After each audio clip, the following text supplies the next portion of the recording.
and I at the same time and meet St. Peter at the pearly gates. And St. Peter says, I'd like to get you guys in now, but our computers are down. You'll have to go back to Earth for about a week, but you can't go back as humans. What do you desire to be? And the first man says, I've always wanted to be an eagle, soaring above the Rocky Mountains. So be it, says St. Peter, and off flies the first man. The second man mulls this over for a moment and asks, St. Peter, will you be keeping track of us? That is, knowing and seeing what we're doing? No, I told you the computer is down. There's no way we can see you or keep track of what you're doing. This week's a freebie. Well, in that case, says the second man, I desire to be a stud. So be it, says St. Peter, and the second man disappears. Well, a week goes by, and the computer is fixed, and it's time for St. Peter to recall the two men. And the Lord asks St. Peter, will you have trouble locating them? Says the first one should be easy, says St. Peter. He's just somewhere over the Rocky Mountains flying with the eagles. But the second one could prove to be more difficult. Why? Asked the Lord. Because he's on a snow tire somewhere in Alaska.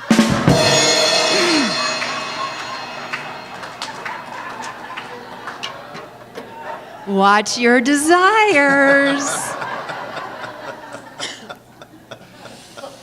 Oh, I think you get the theme. Thank you so much for playing that beautiful song today, because what a desire we hold, right? What an intention. Let's get together, right? Okay, so that's this week, but let's review last week, because we are in the middle of our 7-week focus of the 7 Spiritual Laws of Success, spiritual classic filled with wisdom by Deepak Chopra. And by the way, for those of you that might want to see Deepak, he is coming to the Strathmore. He will be at the Strathmore on November 28th. So some folks from the fall book study are going, so if you'd like to go, maybe we could go out to dinner and then meet after and talk all about it. Because, of course, he has a new book called You're the Universe. Sounds great. And this book, although it was written over 20 years ago, is just filled with timeless wisdom. So last week, we talked about the whole law of least effort, meaning non-resistance. That truly our life here on this planet, folks, is really meant to be one of flow and ease and truly effortlessness. And I don't know about you, I haven't quite mastered that. And so he gave us some tools to embrace, to work on that, to practice that. And the tools are acceptance, responsibility, and defenselessness. Acceptance. What would be possible for us if we could simply accept what is? It doesn't mean we're condoning it. It just means we're not pushing against it. There's a lot of power in accepting what is, because as we accept what is, it brings us to this present moment, the gift of right now. And then responsibility is our ability to respond creatively, not from blame. Responsibility in this context does not mean blame or shame, guilt. It means our ability to respond with creativity and wisdom. Because remember, the first law was that we are pure potentiality, and we can access that in any moment. And then defenselessness. You know, sometimes we feel the need to be right and defend, don't we? And so he shares with us the joy and the possibility that's available from, again, not pushing against something. So how you doing with this non-resistance thing? I hear that. Yeah. It is a practice, isn't it? And I know that for myself, some days I feel like I'm much more on it than others, and it's a journey. And so this week, we are talking about the law of intention and desire. And the first point that Deepak wants us to know, and remember, is that we are pure potentiality. And that our intentions and desires influence the direction, the flow of that pure potentiality. Okay, remember that pure potentiality is this field of infinite possibilities. Some people call it lately the quantum field. It's the field of pure consciousness. And folks, it's not just, where we live, it's what we are too. And in this field of pure potentiality, there is a constant exchange of information and energy. It's that same giving and receiving, isn't it? And a beautiful example of this exchange of energy and information is nature. Isn't it amazing that right now the trees just know? They turn and they drop. Isn't it amazing how trees change carbon dioxide into oxygen that we breathe? And isn't it amazing how bees know just how pollination works? There's no how-to manual. There's an innate intelligence, folks, that's always flowing, this energy and information. And the thing is, it's no different with us. We are that constant flow of energy and information. The thing is that makes us distinct is that we have awareness. And because we have awareness, we can influence that exchange of information and energy through the power of our attention and our intention. Attention and intention, and these are aspects of our consciousness. And as we touched on in our meditation, is that attention, where your attention goes, energy flows, right? Okay? And where you withdraw your attention, things tend to wither, disintegrate, and disappear. I think about the plants that I forget to water. That is a very clear example of how when I'm not giving them my attention, they let me know. Yeah. So that's attention, and now intention. Because attention energizes and intention transforms. And we just had such a great time in class on Wednesday night. So if you haven't been to class, this is a side note, if you haven't been to class and you want to join us on Wednesday night, we have a very rich and profound conversation on Wednesday nights. And we really kind of delved into this whole idea of intention. What do you really want? What do you really, really want? What do you really, really, really want? Yeah, we just kept going deeper with that. Because often when we talk about a desire, we'll just talk about it like an intellectual concept. Yeah, I would like world peace, and I would like this, and I would like that. Now let's just go deeper.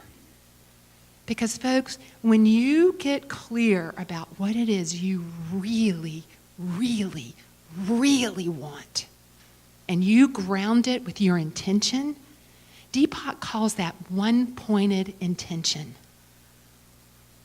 where there's no room for anything else. Have you ever had that experience where you've just set your intention and there's just no room for anything else? When I was 12 years old, there was no room for anything else but a dog for Christmas. I was clear. Even though my mama was like, no way. We had had a dog several years earlier this is before leash laws, that used to make it a practice to get in neighbors' trash. We were a real hit in the neighborhood. Yeah, and so gradually that dog, transitioned. And I just wanted one so much. And even though my mom was like, no, no, no, no, no, and in the secrecy of my room, I was like, yes, dog, yes, dog, yes. There was the waters were like, I got a dog that Christmas. And so what it points to is the process of what's possible, folks. Because the thing is, and what this entails, this whole process of manifestation, it's not magic. And a lot of people step into unity because they go, you guys talk about prosperity, and you guys talk about manifesting your desire. But Emily Cady, I touched on her. I want to find her. Where are you, Emily Cady? I love her. Emily Cady, from the 1800s, was a writer in New Thought, and she wrote Lessons in Truth, which is a cornerstone of unity teachings. And Emily Cady said it so beautifully about what desire is. It's creative energy, the pure potentiality. It's God, divine intelligence, tapping at the door of your consciousness, seeking to express. And she says, desire in the heart for anything is the promise that it's already yours, meaning it's already available, in the limitless realm of supply, which is that field of pure potentiality, for you to have for the taking. Desire is the fire in your soul to expand and evolve. Did you know that the desires of your heart are there, tapping at the door of your consciousness? Because the desires of your heart are simply there to support you in evolving and expanding and deepening your awareness of what you are as a divine being. Because I tell you what, as a 12-year-old, I was like, this worked. And I didn't know what the this was. Honestly, until I got into New Thought, until I got into unity. Because what we are capable of is that this realm of pure potentiality, of pure possibility that we are, can be harnessed through our intention and attention. Do you see? It's the definition of divine order. Divine order is divine mind, idea, and expression. I don't want to get too complicated, but I get excited about this, if you can tell. Because there's an order in the universe, folks. Everything starts as an idea. And so divine mind means this field of infinite possibility. And we have an idea. And it's almost like we collapse it in a way.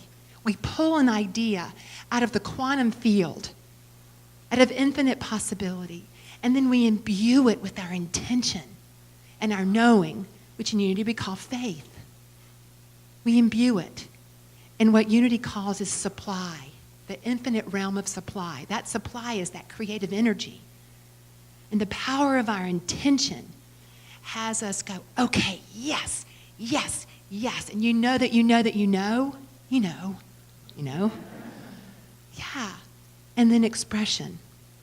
And the key to manifesting, to unfolding our desires is a little bit interesting because, yes, we have our intention, but we also have to have detachment. You see? Because the beautiful thing about this innate intelligence in which we live and in which we are is that the hows and the details just tend to handle themselves. And when we're in there all messing it with it, I want it to be this way. I want this kind of dog. And I want to name it this, and I want it to come in. See how we try to manipulate it. And we're not creating space for this infinite field of potentiality to express. We can think we just know a whole lot more than the quantum field. Yeah, and it's not being demeaning to us. It's just that can we imbue our intention with trust and knowing that we don't have to get in there and manage the details. And I tell you, folks, I know you've experienced this, that when you set your intention, that you know, and you do what you know is yours to do through the power of discernment, right? You discern what is mine to do, and you do what's yours to do, and then you just let go. Because you know there's nothing else to do, right? And have you noticed that it just tends to outpicture in greater ways than you ever could have imagined? Have you had that experience? Yeah? I see some nodding heads. Yeah. So, okay. Let's practice this week. So, first of all, I'd like to support you in doing this exercise. What do you want? What do you really want? What do you really, really want? What do you really, really, really want? I mean, folks, go deeper. Go deeper. What is really, because sometimes I think we want this, but what's really deeper is the experience you want to create as a result of it. Do you see? Sometimes we think we want this beautiful mansion house. Oh, I want this beautiful house, and I see it, and I see it, and I see it. But what's really underneath that you really want? What's the experience you want to create as a result of having that house? Maybe it's heart connection. Maybe it's a feeling of prosperity and peace and joy. See? Go deeper. Okay, so what do you really, really, really want? And then I invite you to ask, what is mine to do? What is mine to do? What actions do I need to take? And listen, you'll know. And then you go and you do your actions. And then when you know that there's nothing else to do, you let go. You let go and allow the flow to flow. All right? This really simple exercise, right?